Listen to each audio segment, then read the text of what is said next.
Pessoal, boa tarde, 31 de julho, vamos para o segundo semestre do ano. E antes de começar com o nosso assunto de hoje, eu queria dizer para você curtir, se inscrever aqui no nosso canal do YouTube, tem embaixo vermelhinho, inscrever-se, vai lá, se inscreve, compartilha. Porque quando a gente compartilha, a gente multiplica a informação, e se a gente multiplica a informação, a gente acolhe o outro, a gente acolhe aquele que não tem a oportunidade de saber todos os caminhos para se chegar aos seus próprios direitos, né? E queria convidar vocês, dia 3 agora, sábado, eu vou estar dando uma palestra em Jandira, na Rua Guarujá 500, Jardim Vale do Sol, das 8 às 12, para as mulheres das comunidades de lá. Nós vamos falar de saúde da mulher e é óbvio que eu vou falar de hanseníase. É evidente que eu vou tocar nesse assunto e eu vou cutucar. Gente, tá fazendo tipo 72 horas que o assunto não pode ser outro que é a época do regime de exceção, que é a época da ditadura. Aí eu vou perguntar para você, o isolamento compulsório vem desse período, vem do período da Era Vargas, do período do Estado Novo, vamos contar de 1930 para frente. Quem conta isso é a história, eu não estou inventando, não estou fazendo nenhum tipo de pensamento absurdo a respeito. Mas, no regime de exceção, os nossos pais foram isolados compulsoriamente e jogados em colônias que de tão longe que eram propositalmente, a pessoa quando saía de lá se perdia, não sabia voltar, né? E então, o que acontecia? Muitas famílias, a grande maioria das famílias não se reuniram depois disso, e mesmo as que se reuniram, por conta desse isolamento, por conta desse distanciamento, nunca mais foram as mesmas, certo? Nós somos dizimados. As nossas gerações futuras, biologicamente falando, foram dizimadas no desconhecimento do porquê que alguns parentes, avós, tios acabaram indo para um isolamento, sendo que não tinha tratamento adequado. Tinha sim, já era recomendado o tratamento ambulatorial, mas nós estávamos na Era Vargas, mas nós estávamos numa época, sabe, de perspectiva autoritária, de alguém que gostava, inclusive, de algumas ações e de alguns métodos usados na Segunda Guerra Mundial pelo Hitler. Vargas gostava de algumas atribuições dessas. Então, se a gente estava incomodando a minoria do poder, a minoria que detinha e até hoje detém a maior parte da riqueza, o certo era isolar mesmo, bota no camburão, porque tinha um camburão sanitário que pegava as pessoas a laço no meio da rua e joga lá. E o cara, se fugisse do isolamento compulsório, se fugisse da colônia, ele tinha, como na época da escravidão,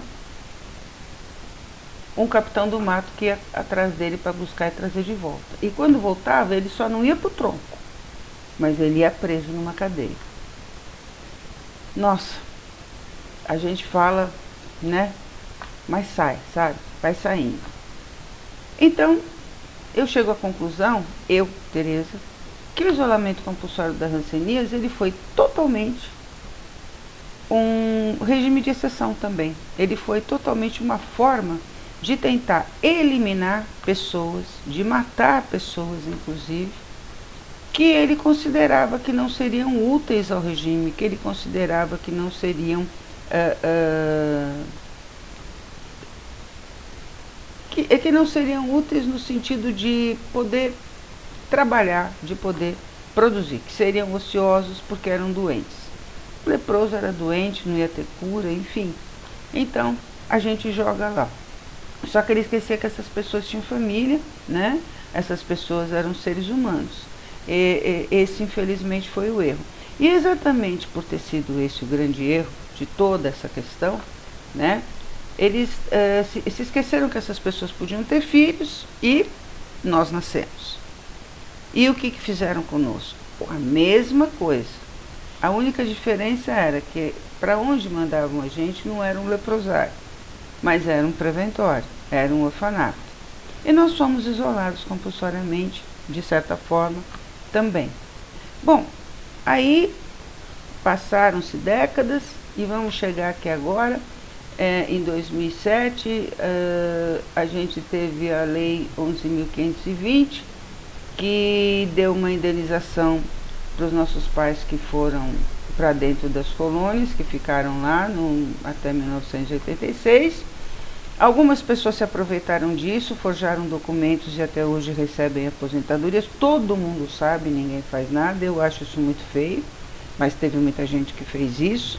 E agora, quando a gente tiver a nossa indenização de filhos separados, que é um direito também, porque nós também fomos isolados, certo? Também vai ter gente que vai estar fraudando para dizer que é filho separado só para receber uma indenização do Estado. O que eu considero feio ao quadrado, né? Mas cada um é cada um. O isolamento compulsório foi político? Foi. Para mim, na minha cabeça foi. Foi para acompanhar, né? Foi um recheio da política de exceção do país, foi um recheio dado, e ninguém ia perceber, como ninguém percebeu, porque a gente estava vivendo a ditadura. Então, a atenção, de uma certa forma, estava no medo que a ditadura exercia nas pessoas, e elas não conseguiam perceber que outras pessoas também estavam sendo retiradas da sociedade e sumido, né? Aí a gente tem os presos políticos, os quais já recebem indenização, eles tiveram comissão da verdade, nós não tivemos comissão de verdade porcaria nenhuma, e até hoje ainda batalhamos por uma indenização justíssima pelo crime de direitos humanos que nos foi imposto, sendo que ao nascer eles nos enviavam imediatamente para um preventório e dali para frente a sorte de cada um é que ia contar. Vou repetir, eu acredito que nesse momento desses acontecimentos ridículos, eu tive muita sorte e graças a Deus a adoção me tirou daquele provável inferno, porque eu não vejo ninguém falando coisa boa de lá. Obviamente era o único lugar que os meus irmãos, filhos separados, no caso, né, todos vocês, tinham como referência de local, de casa. Então, claro que também muita coisa, sabe, simbólica, de carinho, de afeto, aconteceu. Mas todo mundo tem dentro de si o sofrimento que foi. O que a gente pode fazer para mudar tudo isso? A gente não pode deixar que exista de novo um regime de exceção. A gente não pode deixar que a Constituição de 1988 não seja cumprida. A gente não pode deixar que as outras pessoas que não conhecem os seus direitos para o acesso à saúde tenham esse direito e possam chegar nos postos de saúde e dizer: eu quero fazer um exame de hanseníase sem o medo do preconceito e do estigma. E eu acho que é essa a missão de toda pessoa que teve um familiar com hanseníase, principalmente na época do isolamento compulsório, que foi, coincidentemente, na época da ditadura.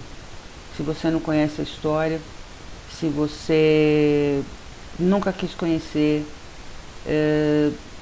se por um acaso você quiser saber, é só correr atrás dos nossos vídeos, é só ir no Google, como todo mundo vai atualmente, e você vai ver que a situação não foi fácil.